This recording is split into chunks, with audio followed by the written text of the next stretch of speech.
everybody. Welcome to the Daily Creative Challenge. I'm Jesus Ramirez. This is going to be Daily Challenge number 1. We didn't have a welcome challenge yesterday because it was a holiday. I hope that you all enjoy your Labor Day weekend if you're in the US. Let me know in the comments what you did yesterday. I didn't do much of anything. I just hung out at home. I had a busy weekend, so I just took it as a day to relax and not do much of anything.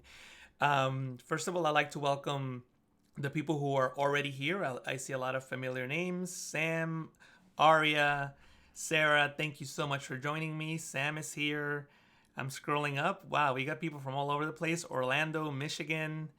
Let me know where you're at. I'm in the San Francisco Bay Area in beautiful San Ramon, California. We got Ken, Amanda, Valentine, Eric, Mandy, Michelle. Thank you so much for joining me in this first daily creative challenge.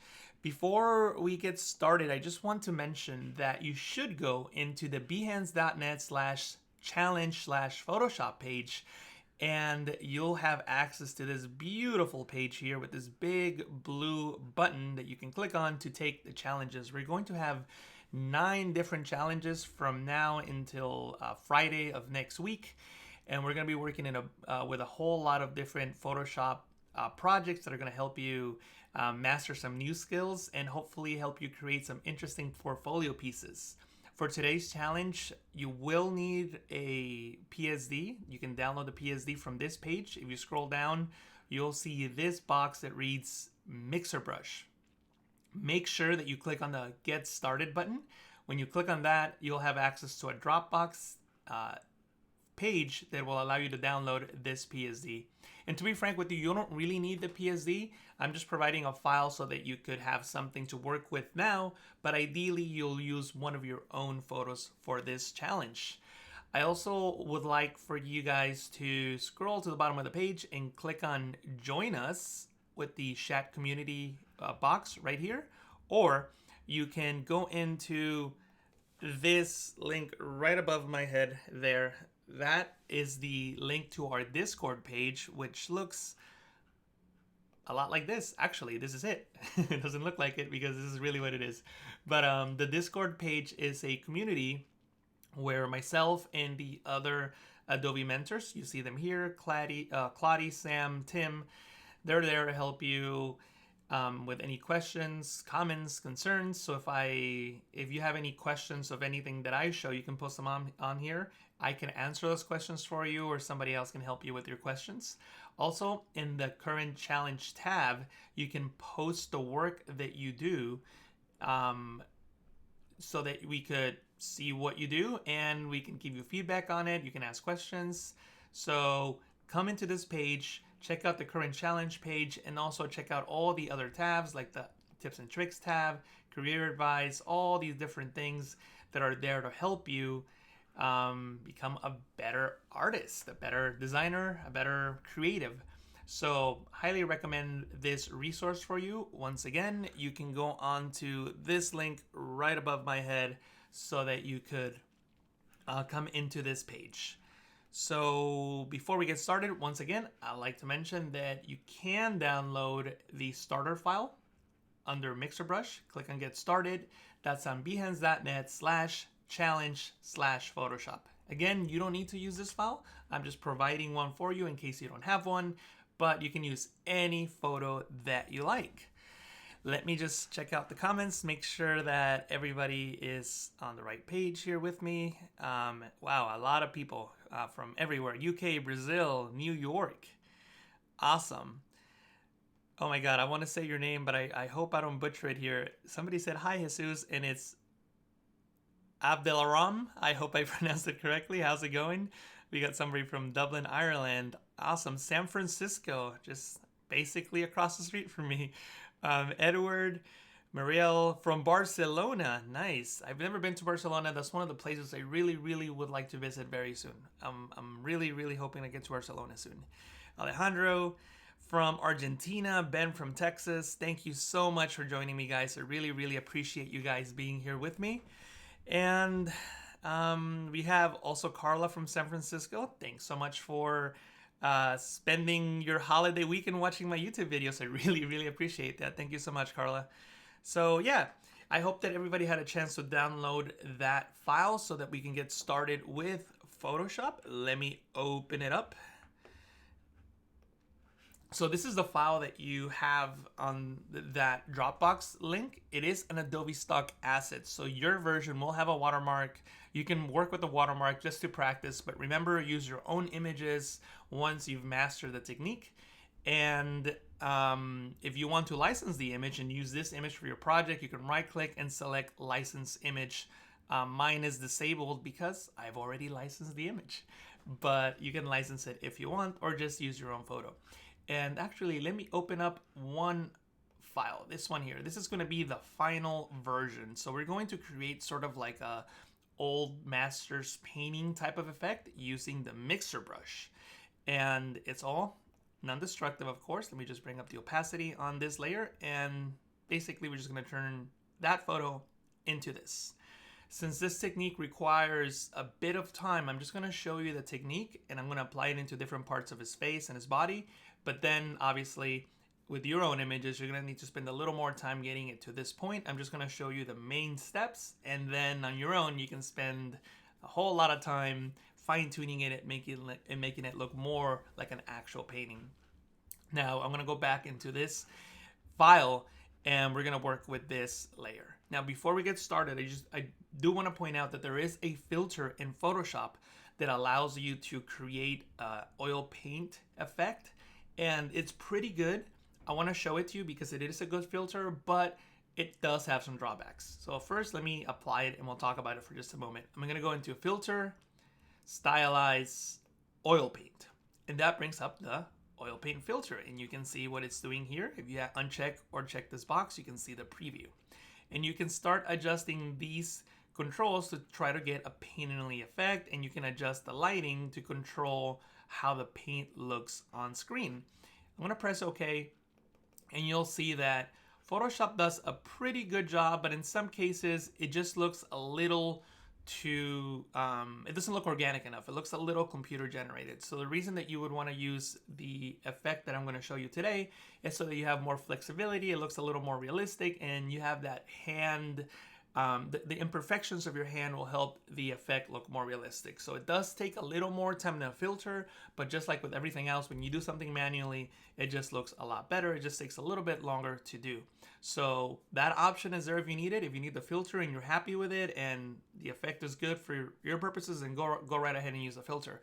But with today's technique, it will take a little longer, but I think you'll get better results. So let me just undo this by pressing Control Z, Command Z on the Mac, and we'll get started with the effect. So we have our portrait layer in the background. Again, this could be any photo. It doesn't have to be this photo, but this photo is provided for you so that you could practice. Once again, that's on the behance.net /challenge/Photoshop page, and you can click on Get Started to download this file. So the first step is to create a new layer right above whatever image you have. So I'm just going to create a new layer, and I can just call it painting, because that's going to be our painting layer. That's where we're going to paint. And it's actually a very simple effect. All you need to do is select this wonderful tool called the, called the mixer brush, which is nested under the regular brush tool. So you can click on the brush tool, and way at the bottom of the list, you'll see the mixer brush. The mixer brush allows you to essentially mix paint. So it's trying to create the effect of an actual brush. So if you've ever painted before, you lay down some paint. If the paint is still wet, you can drag, or not drag, but bring in a different color paint and mix that paint in. That's sort of what this tool is trying to replicate, mixing paint. So the mixer brush tool. And what you have to do is first click on this icon here to see the different brushes, and you can select a brush. I'm just gonna go for this one here, titled, I think, yeah, chalk number 2 or chalk number 3. They're basically the same, so I'm just gonna select the first one. But to be frank with you, any one of the regular brushes would work. I'm just gonna go with this one here. And then make sure that this box or button is unchecked and check the one right next to it. This one cleans the brush after every stroke, and that's what we want. On this drop down, we can select a level of wetness to our brush. So I'm just going to select moist, and notice that every time I select a different option, the settings change. So you'll see what these settings do in a moment. For now, I'll just leave it on moist where the wetness is at 10%. In this stream, I'm going to be using both a mouse and a Wacom tablet. So if you have a Wacom tablet, I recommend just using the tablet. If you don't, you'll see that you'll be able to follow the stream with a mouse, but it's better if you have a Wacom tablet just because it's a little easier to draw and you have pressure sensitivity. It's not required, but it does make it a whole lot easier, and it gives you slightly better results, or at least faster results. So one other thing I forgot to mention that I really wanted to show you guys before we get started, if you want to learn more about the mixer brush, there's this page on the helpxadobe.com website that talks all about the mixer brush. So I'm just going to copy the link and I'll paste it in the chat so that you guys could come into this page and learn more about what the mixer brush does. And there's actually an example of what I was talking about the wetness. If the wetness is set at 0%, when you paint over a different area with a different color, it's not really going to do anything because the paint is dry. But if the wetness increases, then it'll simulate the effect of having wet paint when you paint over something that already has wet paint. So that's sort of the effect that those options create. So you can learn more about that tool on this page. But for now, we're just going to move into Photoshop and we're going to talk about the actual effect that we're going to create. So with this painting layer selected, notice that the blending mode is set to normal, opacity set to 100%. That's what you want. And I'm going to click on the portrait layer, and I'm just going to reduce the opacity to maybe 70% and click on the painting layer. Then with my mixer brush tool, using that brush that I selected earlier, which was this one here, and having the wetness setting set to moist, I'm going to click on this checkbox that reads sample all layers. So that means I'm going to sample colors from the layer below. And even though the opacity is set to 70%, I think we left it at 70%, the brush is still going to pick up the colors underneath and it's going to mix them up in this new layer. So all you really have to do now is follow the contours of your photo and just start painting in like so. And I'm using the mouse. So that's what it looks like with the mouse. Now I'm going to use the Wacom tablet. And this could be any kind of tablet. It doesn't have to be a Wacom tablet, but that's just what I have. In case you're wondering, I have an Intuos Pro Medium. And I'm just going to start painting like so. And I'm just going to try to follow the contours of the face like so. And I'm just painting. And this process does take some time, which is why we're not going to spend the whole stream on just creating this effect. But you can see that now I'm just laying in the paint on this new layer. So see that? I just have the paint on this new layer, and you can see what that looks like. So it's starting to look like paint. And the trick is that you need to follow the contours of your image, right? So if you have, in this case, you know, like his cheek, I'm just following the shape of his cheek, or maybe the shape of his eye. I can use the left and right bracket key on the keyboard as I'm painting to increase or decrease the size of my brush. And I'm just making these brush strokes. But since I'm sampling from the layer below, I'm using the colors from the layer below, so it starts looking a lot like a painting because the layer below is a photo and I'm just sampling from that photo like so. And I'm just gonna quickly do some areas here like his mouth, and notice that I'm painting.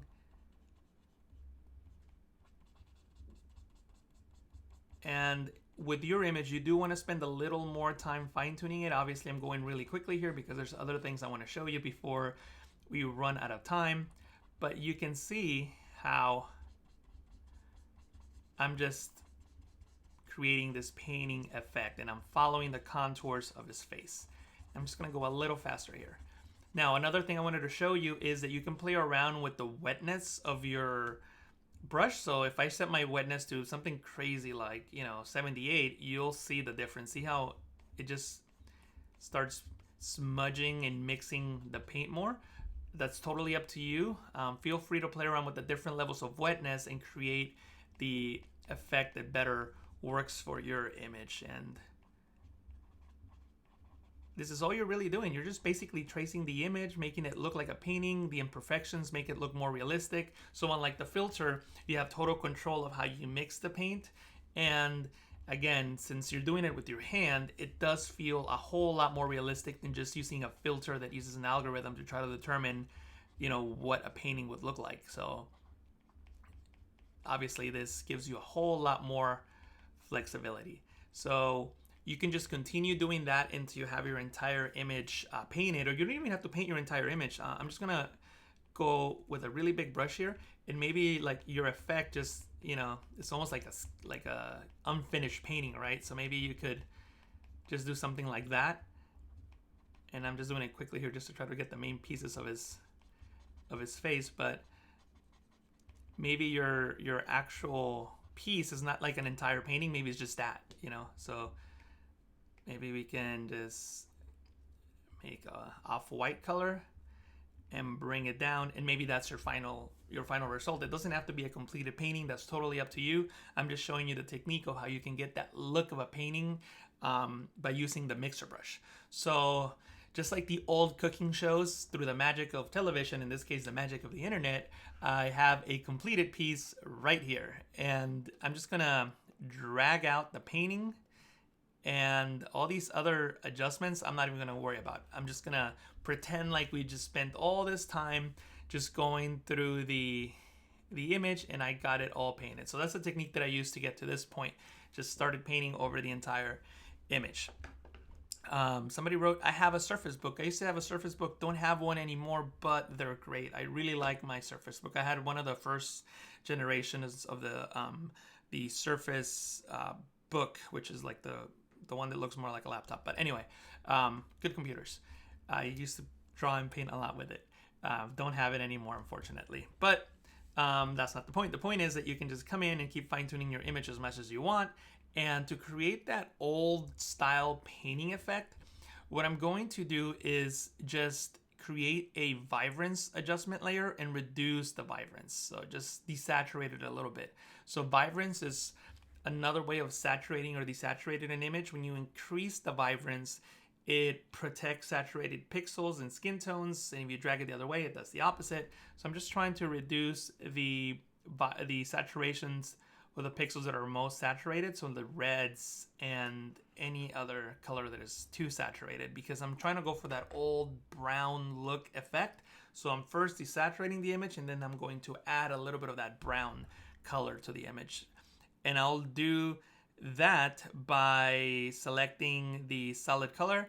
And once again, I think I went too fast. On this icon, on the new adjustment layer icon, I can select solid color, and that brings up this window where you can just select the color. So I'm just gonna select like a brownish color, and I can change it later if I want to. So I'm just gonna select this color here and change the blending mode to something like soft light, and then decrease or increase the opacity accordingly, just so I get this brownish tint on my image.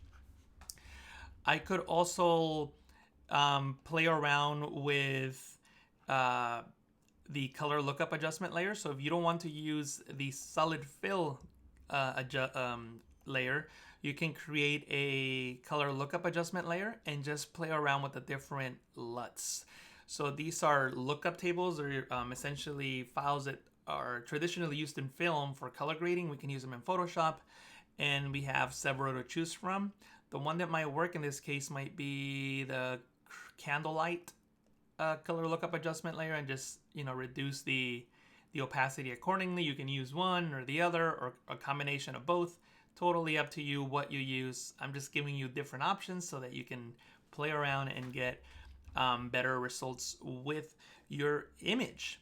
What I'm gonna do now is add a little bit of texture to our photo so that it has that canvas feel. And we're gonna do so by adding a pattern. So I'm gonna click on the new adjustment layer icon and select pattern. And this is the one that I'm gonna use, but I'm gonna show you how to get to it. If you click on this gear icon, make sure that you select artist surfaces, press OK, and then you can just select different types of artist surfaces that are available here. So maybe I'll use a different one for this case. We'll just try this. Let me see. Now I'm trying to decide of using a different one when the one that I chose originally was pretty good.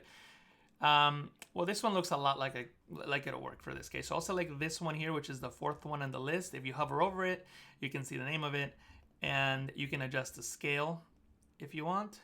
For me, 100% will work, so I'll just leave it at 100%, press OK, and I can change the blending mode to multiply to hide the bright pixels, and I can just bring down the opacity accordingly and just make it barely show through, and that gives it that texture effect. And if you don't like it, you can double click on it and just select a different one and see which one gives you a better result. Excuse me. Oh man, I'm gonna have to get some coffee.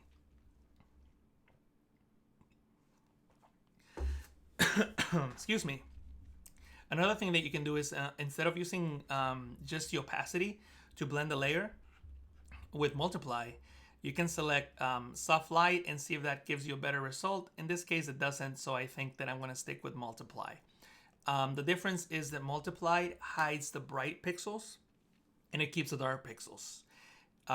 With soft light, you apply a darkening effect to the dark areas of the texture and a brightening effect to the bright areas of the texture. So in this case, I'm just hiding the bright areas.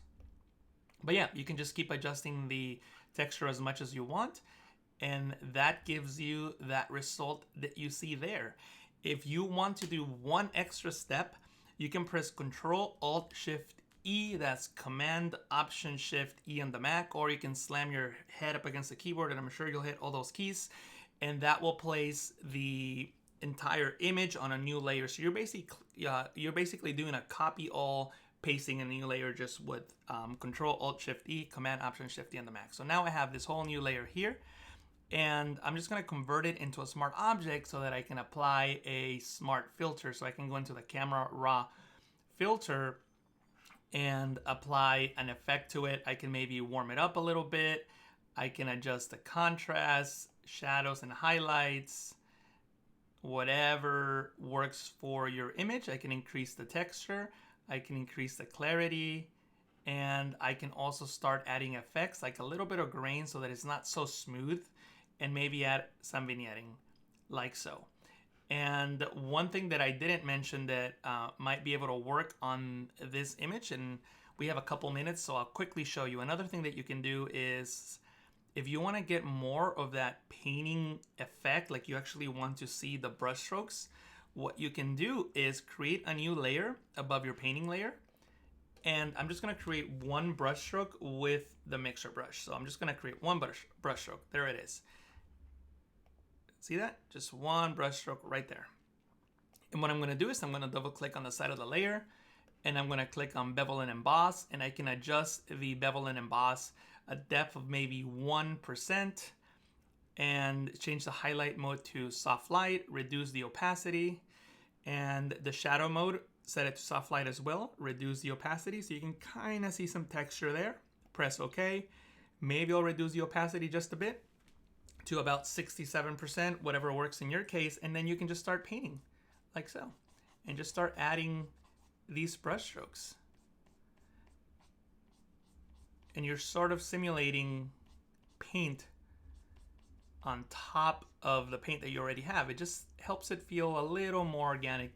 Maybe you can reduce the flow and see if you can get a more interesting layered effect. So that's what I just did there. In my final image, let me see if I still have those layers. You can see that right here on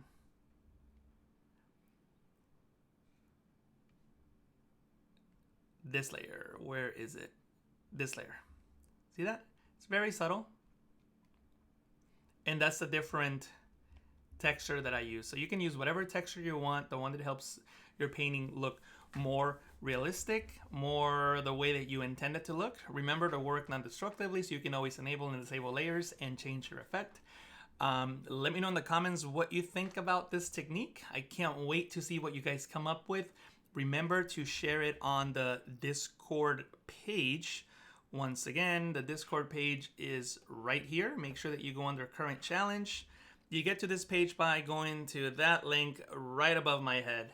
So remember to check out this page, and remember to submit your work under the current challenge page. If you have any questions, comments, concerns, this is where you should come and let us know what's on your mind. Thank you guys so much for being here with me today. I will be back again tomorrow for another daily creative challenge, and I'll be here with you guys for almost 2 more weeks. Or how many days are we doing it? 9 days. So this is day number 1, and we have 9 days total. So again, thank you guys so much for watching. It was a pleasure being here with you guys again today, and I hope that I get to see you guys again very soon here on the chat. All right, guys, thank you so much, and I'll see you again tomorrow. Talk to you guys later. Bye.